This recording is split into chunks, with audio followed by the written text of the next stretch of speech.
This is such a beautiful retelling of this iconic tale.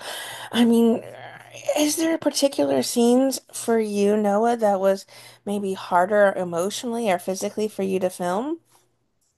Wow, well, both of those things are true on separate occasions, probably. I would say physically, sometimes this show can be quite difficult to film. We are out in the elements a lot for days at a time in a row. But this season was less that. It was more of an emotional challenge. The Last Supper, for instance, we were there for 6 days straight this season for season five. 6 days filming just The Last Supper. And so you walk in, you start the day, you go back to your seat, and it is a sense of timelessness. Time stops making sense. And you just try to really hear what Jesus is saying. And it feels almost like you can't face the music because what he's saying would be so painful if it were true. And so I think a lot of my journey this season as Andrew is facing the truth and giving up any sense of denial and realizing that when he says he's going, he's going. Does it take you putting on those robes and that costume to truly embody Philip to find your version of him? That's a very good question. I'm a big fan of the costume department. I love them so much. Uh, Not without the headband. The headband has to be involved, of course, and the necklace. But no, I think that I mean that's a big part of it because they do such a beautiful job to create uh, the environment and the content. I try to make all the costume bits make sense, like the necklace and the headband has, stories to it and so on and so forth. So that's really fun. But before that stuff goes on and I'm in my ordinary clothes, there's a very strange physical ritual involving lots of jumping and strange noises that also happens about 5 minutes before the clothes go on. So yeah. Noah, you guys get to work, so many of you get to work together this season. Were you looking forward to sharing a scene with someone or someones this season more than you had a chance to in previous? Oh, that's a great question.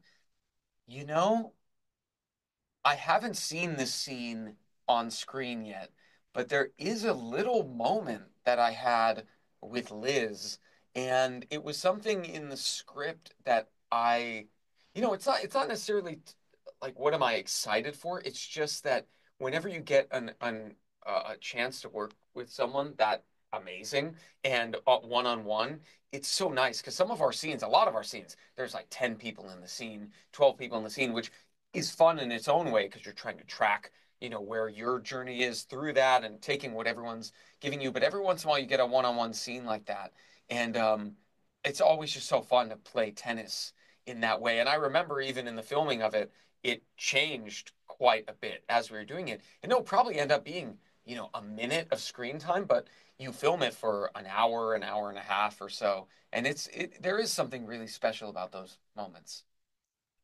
What about for you? Playing tennis. Noah, were you looking forward to getting to share more scenes with someone this season? Um, Absolutely. There was, I mean, there's a couple of scenes I was really excited about. One of them was actually part of the Last Supper. It's kind of in the text, and it's when, Philip asks a particular question from Jesus in a sort of very vulnerable state that usually he doesn't let out because he likes to be the sort of, nurturer of everybody else and kind of puts himself last a little bit in that sense. But it was kind of interesting to go through that. Another scene is something I probably cannot talk about, but I was very much looking forward to working a particular individual because that also very much helped with understanding the palpable journey of Philip from, you know, his early days. Um, yeah. So many people are going to make this an annual traditional watch, something that becomes something that they do with their own personal family, or something they do before they have maybe Passover, or they have Easter dinner. What does that mean to you? Yeah, it's something that sometimes when we come up for air after filming a season and you realize that it has become a part of people's lives in a really unique and deep way. And it is an honor. That's why we give so much of ourselves during the filming of this. And season five is no different because we know that people come to the show for that kind of relationship. And I think that this season, even more than any other, you really feel because of that truncated time, it all takes place during Holy Week. You feel like you can cut the tension with a knife. Feels like, the air has stood still. It's really chaotic and moving and gripping. And I think people will talk about this season a lot when they talk about the show. This will be something that stands out to people. So listen, I celebrate Passover in my family, so if this can be a part of that, that's very cool to think about. Yeah, It's going to become a tradition, Reza. People are going to watch you year after year in this momentous series.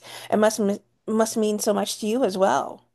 of course. I mean, besides just the holidays during the time we're alive, sometimes I think about it and I'm like, we're gonna die one day, but as long as there are screens, the chosen will live on. So that's kind of exciting to me that uh, you know, it's a story that transcends uh, time, space, people, barriers, borders, and you get used to different, and wherever you go, whatever you're doing, you can watch The Chosen at any time in your life, even on Mars.